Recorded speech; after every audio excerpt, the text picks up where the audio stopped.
Hey everyone, so another tutorial video just on the new fully realized tabletop accurate version of jumping to hyperspace in Fiery Void. So here I have a quick test game. We've got some Narn and some Centauri lurking around some jump gates, and I'm going to show you first of all how to open your own jump gate, jump point using your jump engine. So here we are. It's now colored purple for the moment at least.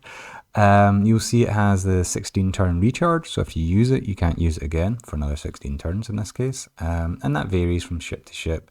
Centauri seem to be 16, Narn at 20, but you do actually get quite a lot of variety there in the game.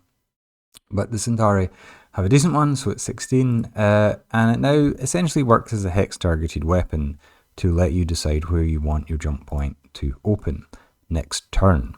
So this is you forming the jump point on the turn, on the initial orders of the turn when you do it. So I'll do that again because I kept talking. So you click it, you click the hex you want it to open. You then get this new UI which lets you choose which direction should the vortex face. So 0 degrees being from left to right, 60, 120, 180. I want this ship to actually go in the vortex next turn, so I'm happy with that facing, and the arrow indicates the direction you will enter the vortex. So let's go with that. That looks perfect to me.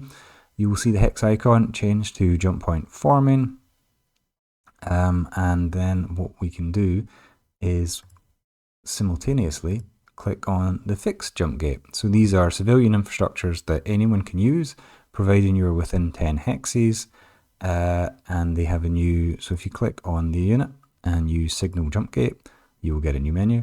Jump gates can be open for up to 4 turns, so we only need it for 1 turn, but let's open it for 2 just for fun. Click signal jump gate and you will see jump gate signaled.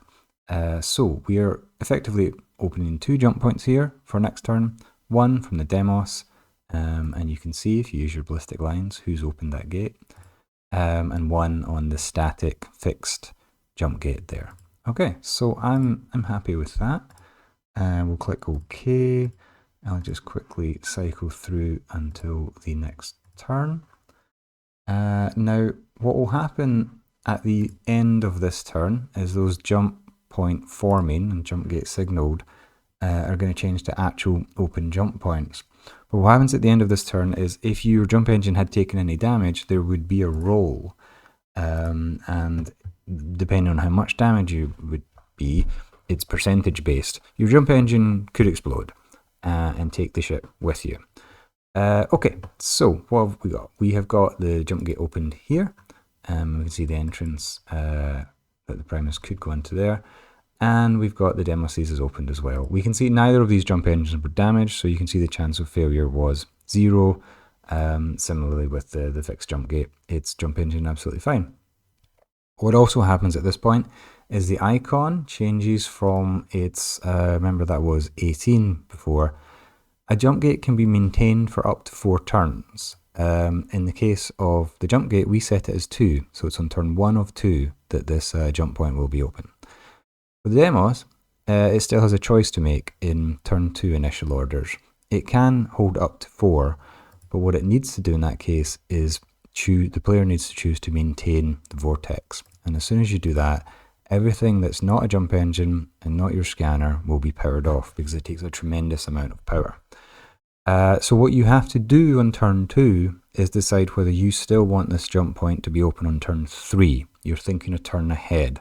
It is already open this turn, so if you just want to use it this turn, that's absolutely fine. But if you want to maintain it into next turn, you will need to turn off all your weapons. So it's quite a high cost on that one. But let's go with it just for the sake of argument, and then we can cycle through. And I think the Primus now. Let's do the Primus first. Wants to go through this jump gate. So during movement, we click 1 forward. And then if we click on the Primus, its tooltip now has a jump to hyperspace. And as soon as you do that, it is indeed jumping to hyperspace, and you can see that on the ship window as well. And the interesting thing about this is, unlike basically any other feature in the game, you can do this in the middle of your movement. You don't have to wait until the end of your movement. So if I still had one move to go, then in this case, I could jump, movement completely ends, and because I'm jumping to hyperspace, I've gone through the vortex. And similarly, if we do that with fighters, you can move through it. You don't have to go in the vortex. But again, they want to follow the Primus in. And then for the purpose of demonstration, I mentioned that basically there's an entrance side of the hex and you have to go that way. If you try to just sort of slip in from the side, you will not get the option to enter hyperspace because you've approached it from the wrong direction. However, if you go this way, you absolutely will. Right. Happy with that. My entire fleet is jumping through one jump point or another. So let's move through to the firing phase. And yep, everything's gone. Because they immediately enter hyperspace and they're not around for the rest of the turn. So they can't shoot at anyone. They cannot be shot at themselves.